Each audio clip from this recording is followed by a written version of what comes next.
All right, so if I were to just, stop you on the street and ask a simple question, what's the normal human body temperature? Oh, that's an easy one. Everyone knows that. Everyone knows it, right? You'd say 98.6 degrees Fahrenheit. Yeah.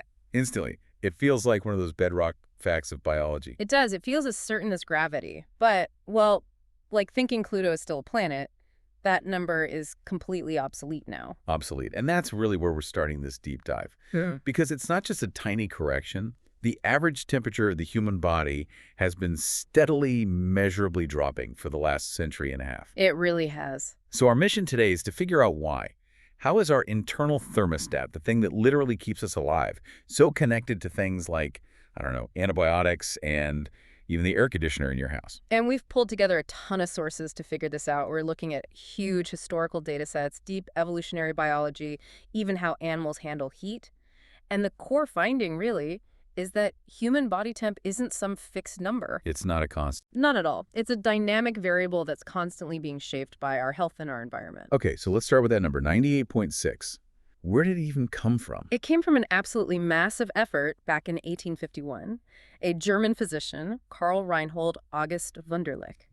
And he measured, get this, 25,000 patients in Leipzig. 25,000. And from that, he calculated the average and basically set the global standard. And that number just stuck for over 150 years. It did. But when you measure people today, I mean, the average oral temperature is just lower. It's around 36.4, maybe 36.5 degrees Celsius. Which in Fahrenheit is about 97.5 degrees. That's a full degree lower. It's a significant drop. And it's not random. The data shows this steady, consistent decrease, about 0.03 degrees Celsius per birth decade. Per decade. So every generation is literally cooler than the one before it. Pretty much. Yeah. For men, the total drop since the 1800s is about 0.59 degrees Celsius. For women, it's a little less, around 0.32 degrees. But the trend is undeniable for everyone. Okay, but the first thing I'd think, the first objection, is maybe the old thermometers were just bad.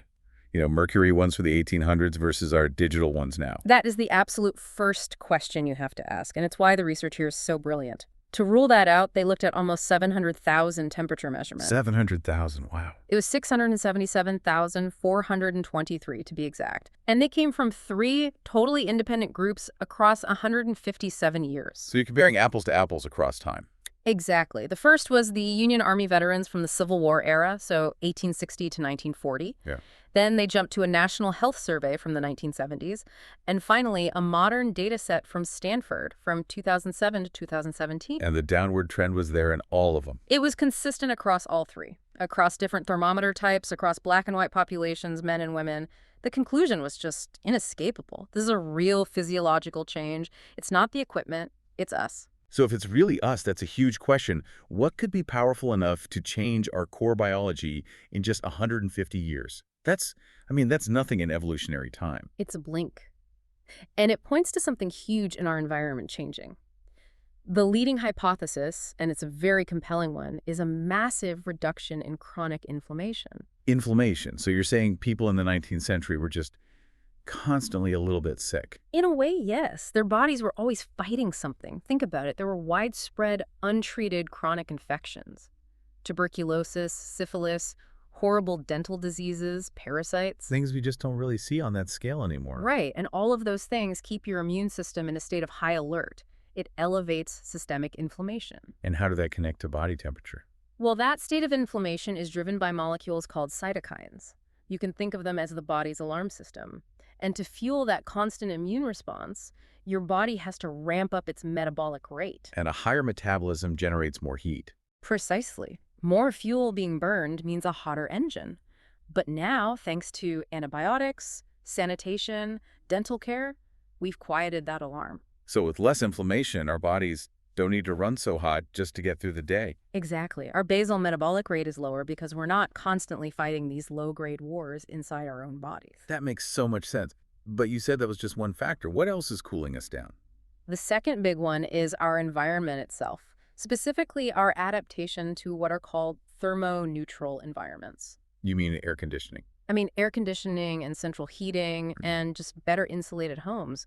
Back in the 19th century, your body was constantly working, burning calories to stay warm in the winter, trying to cool down in the summer. Right, you were always fighting the elements, even indoors. Yeah.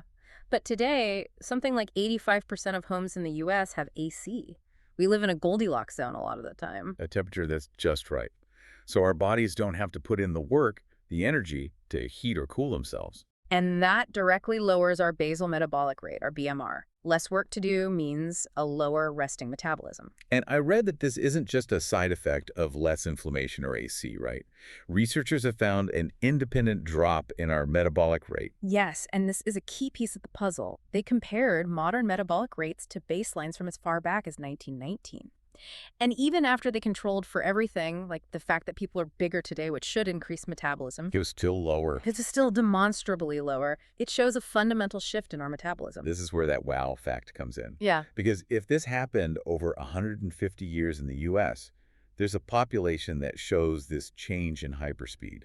Oh, the Samani population in the Bolivian Amazon. It's an incredible case study. What happened there? Between 2002 and 2018, they went through this period of really rapid change, getting more access to modern medicine, antibiotics, slightly better housing. And their temperature. It plummeted. It dropped by about 0.05 degrees Celsius per year. Per year. That's astoundingly fast. It's extreme. They hit that 36.5 Celsius mark, our new normal, in just 16 years.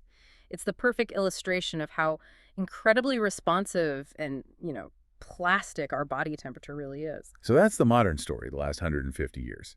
But if we zoom the camera way, way out, millions of years, thermoregulation has always been a central challenge for our ancestors. Oh, absolutely. The temperature our ancestors ran at was totally dictated by where and how they lived.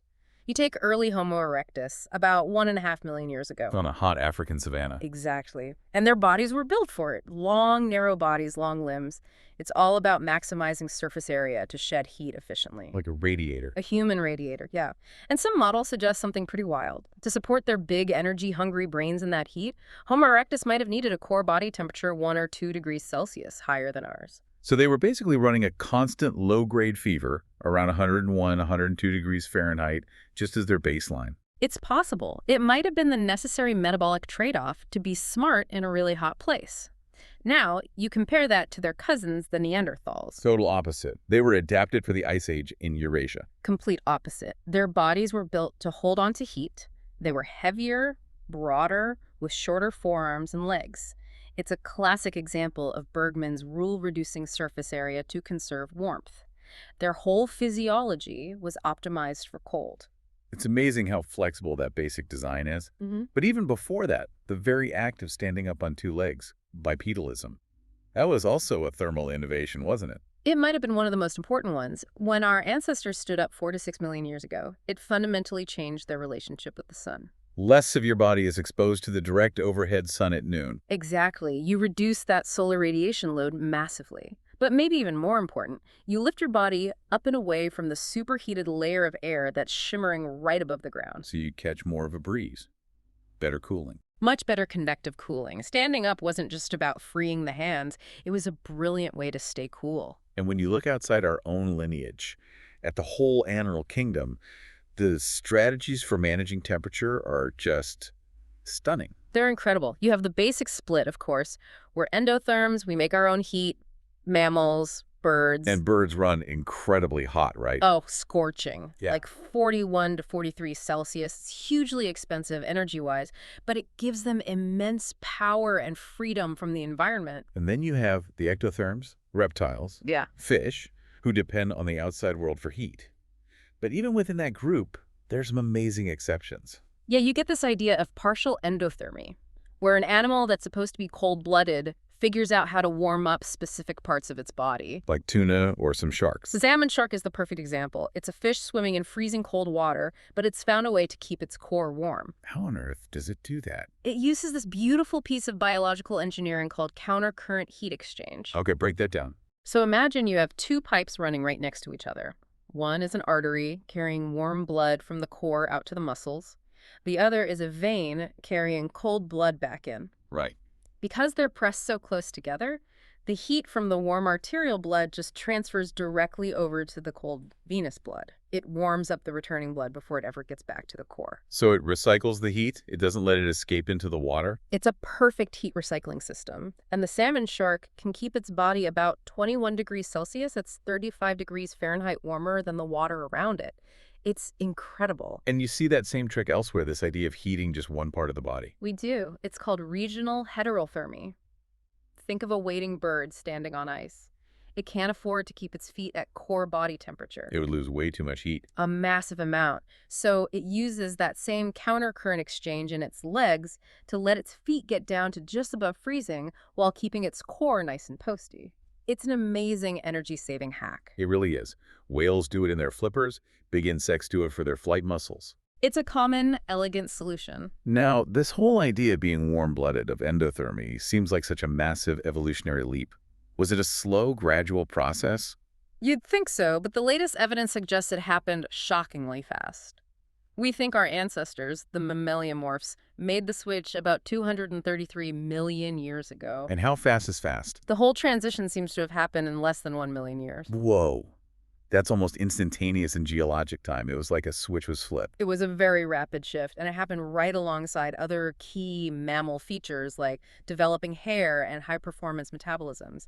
It seems to have been a key innovation that let our ancestors thrive. Okay, so we've established that 98.6 is out. Our new normal is cooler, around 97.5. But why that specific range to begin with? Why is 37 Celsius or 98.6 so important for life? It's the biochemical sweet spot. Your body is just a massive collection of chemical reactions, all run by proteins called enzymes. And most of those enzymes work best between 35 and 40 degrees Celsius. The Goldilocks zone. It is. Too cold and everything grinds to a halt. Too hot and the enzymes literally start to fall apart, to denature. And this ties into the Q10 constraint, which sounds complicated, but is actually a pretty simple idea. It is. It's a basic rule of chemistry.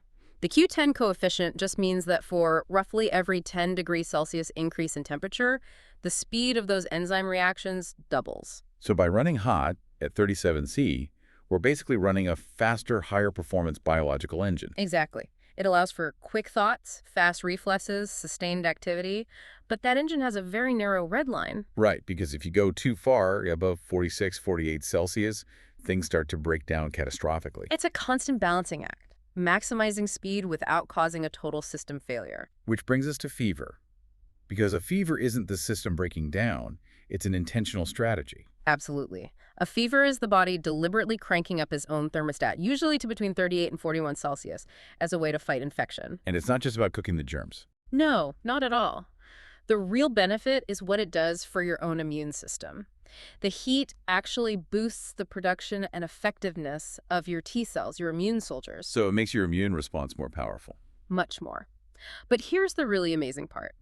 New research shows that being exposed to that fever-level heat leaves those T cells with a kind of metabolic memory. What do you mean?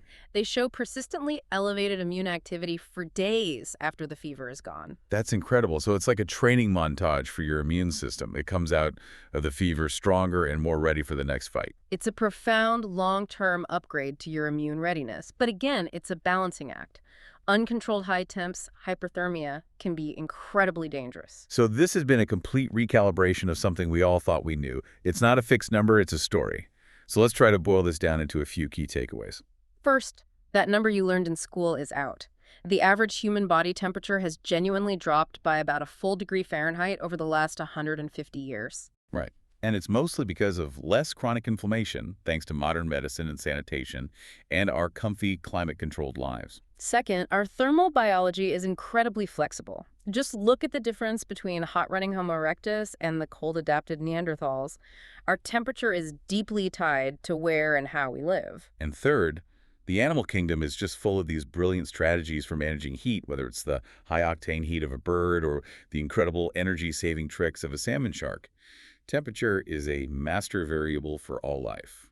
At the end of the day, your body temperature isn't a constant. It's this dynamic reflection of your metabolism, your health, and your place in the world. Well, thank you for joining us on this deep dive into your own internal thermostat. It was a pleasure. We really hope you enjoyed it, and if you did, please go ahead and hit that subscribe button. But before you go, here's one last thing to think about.